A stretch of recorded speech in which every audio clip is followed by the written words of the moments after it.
Hello friends, good morning. কেমন আছো তোমরা? আশা করি খুব ভালো আছো। তো দেখো, একদম সকাল সকাল, সকাল বলবো না, এটা ভোর, দেখলেই তোমরা বুঝতে পারবে।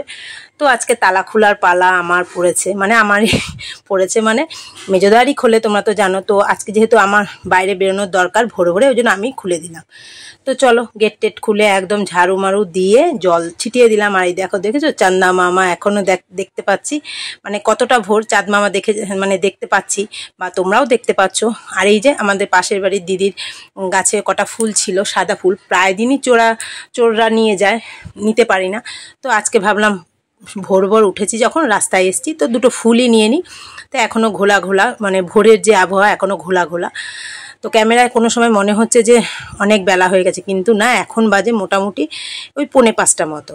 তো চলো, ফাইনালি ফুল কটা তুলে আবার গেট খুলে ঘরে চলে গেলাম। তো এবার ফুল টুল রেখে, কেননা এখন মালার প্রচণ্ড দাম, আর মালা থাকছে না, পচে যাচ্ছে, ওই জন্য যে সাদা ফুলগুলো ফুটছে, আমি ভাবলাম মালা না কিনে এই ফুলগুলো একটু কাজে লাগিয়ে দিই। আর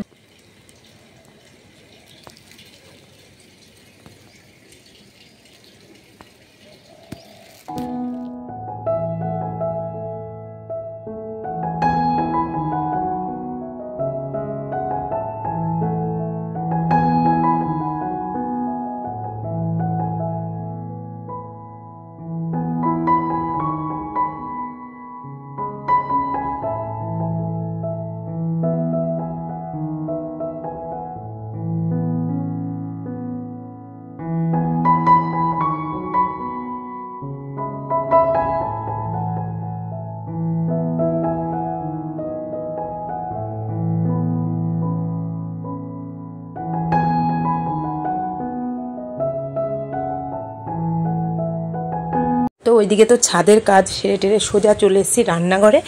রান্নাঘর তো সকাল সকাল আমি পরিষ্কার মানে করেই রাখি রাতের বেলা। তো সকালবেলা এই বাসনের ঝাঁকা থেকে ভাবি বিকেলে মেজে যায়, ওই যে বলি রাতে আর কোনো কিছু করতে ইচ্ছে করে না, ওই জন্য ঝাঁকা থেকে বাসনগুলো সকালেই নামাই বাসি কাজের সাথে, বাইরে যে কাজগুলো আমি করি। তো চলো, ঝাঁকা থেকে নামানো হয়ে গেছে। এবারে যে এঁঠো বাসনটা গামলা করে আমি ডাইনিংয়ের এক কোনায় রেখে দিই, সেটা তো পরিষ্কার করতে হবে। তো সেটাকে বাইরে বের করে নিয়ে এসে সব বাসন টাসনে ডাস্টবিনে নোংরা ফেলে একদম বাসনে জল দিয়ে যে গামলাটা আমি রেখে দিই, আমি মেজে রেখে দিই ধুয়ে টুয়ে। আর যদি কাপের মানে কাচের কাপ টাপ থাকে, সেগুলো আমি ধোয়া মাজা করে ফেলি। তো যাই হোক, চলো, এতটা গরম লাগছে, মানে তখনও মানে সবে 5টা 10-15 বাজে, মানে গরমের মানে দরদর করে ঘামছি। তো চলো, গরমকালে কাজ করলে তো এটা স্বাভাবিক হবে, কিছু করার নেই, কাজ তো আর থেমে থাকবে না, আর মানুষের জীবনযাত্রাও থেমে থাকবে না, চলতেই থাকবে। আর ঋতু পরিবর্তন তো হবেই, মানুষের জীবনে আসবে যাবে, এটা প্রকৃতির নিয়ম, একেই মানিয়ে নিয়ে চলতে হবে।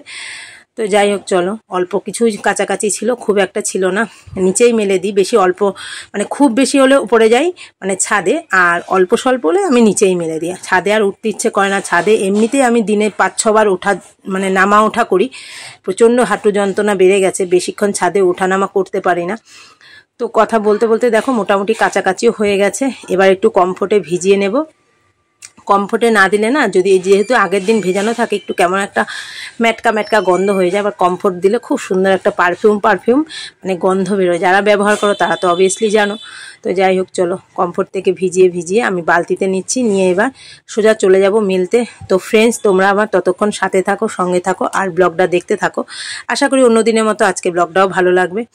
আর এই দেখো, চলে আসলাম নিচে। ওই যে বললাম অল্প কাছাকাছি থাকলে নিচেই মেলে দিই, এখানে তাও আবার চিমটি দিতে হয়, নয়তো হাওয়াতে পড়ে যায়। তো দেখতে দেখতে সব মেলেও দিচ্ছি।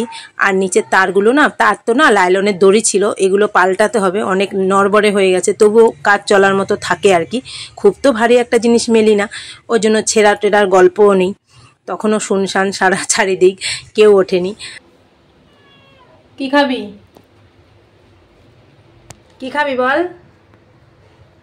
সকালে এখনো ব্রেকফাস্ট হয়নি? হ্যাঁ, বসো, আমি রান্না করে নিই, তারপরে দেবো।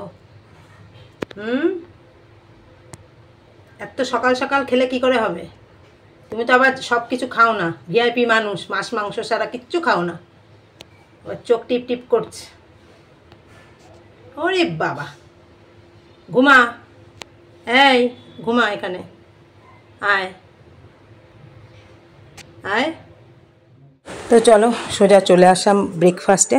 তো অনেক দিন পর লুচি ভাজছি, তো বহুদিন লুচি খাওয়া হয় না, সেই একাদশীতে খেয়েছিলাম। তো এই যে আমার হাতের লাঠি মেয়ে আছে, আমি বেলে দিচ্ছি আর মেয়ে ভাজছে।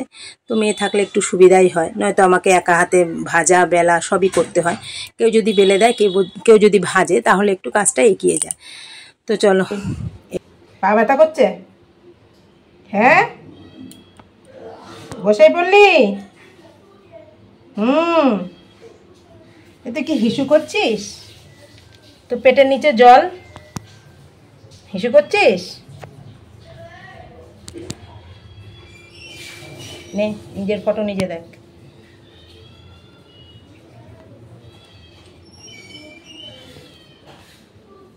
আর হ্যাঁ, তোমাদের তো একটা কথা বলাই হয়নি, ব্লগের প্রথমেই বলতে হতো। যাই হোক, লাস্টেই বলি, কোথায় যাচ্ছি বলো তো? আমরা সবাই মিলে অনেক দিন পর সাজুগুজু করে একটা নিমন্ত্রণ বাড়ি ছিল, সেখানেই যাচ্ছি। তো অনেক দিন পর একটা নিমন্ত্রণ পেলাম, কিন্তু প্রচণ্ড গরম, প্রচণ্ড গরম। আমাদের যে পাড়ার টোটো কাকু আছে, ওনাকে নিয়েই যাই, যেখানেই যাই উনি যদি থাকে উনি আমাদের নিয়েই যায়। তো যাই হোক, চলো। এত গরমের মধ্যে শাড়ি পরেছে, আমার একটুও ভালো লাগছে না, কিন্তু অকেশনালি পরতেই হয়, কিচ্ছু করার নেই। আর যেতে যেতে একটু বজরংবালি মন্দির টন্দির দেখলাম, আর ফাইনালি অকেশন বাড়িতে চলেও আসলাম। এই দেখো বসে আছি, আর এতটা লোকজন হয়েছে, প্রচুর লোকজন হয়েছে। দাদাভাইকে বললাম তাড়াতাড়ি গিয়ে তুমি বসো, আমি আসছি। এই যে প্রথমে দিল পনিরের একটা ফ্রাই, কাসুন্দি আর স্যালাড ছিল। এই যে তারপরে যা পরপর দেবে দেখতে থাকো। তারপর আসবে মানে মেন কোর্সে, ভাত দিয়ে দিল, ডাল আর আলুর ঝুড়ি, বাদশাহী ঝুড়ি ভাজা। তারপরে আসলো মাছ। এই মাছের থেকে হবে মানে কি বলবো, কাতলা মাছ, ইলিশ মাছ, প্রচণ্ড ঝাল মাছ থেকে স্টার্ট হয়েছে। আর চিলি চিকেন তো কি বলবো, মানে মুখেই দেওয়া যাচ্ছে না। তো যাই হোক, রান্নাবান্না খুব একটা খারাপ হয়নি, কিন্তু সব কিছুতেই ঝাল। তো ফাইনালি খাওয়া দাওয়া শেষ, এবার বাড়ির দিকে রওনা হচ্ছে। যেতে যেতে রাস্তার একটু দৃশ্য তোমাদের সাথে শেয়ার করলাম, যেহেতু গ্রামের দৃশ্য খুব ভালো লাগে। তো চলো, টাটা।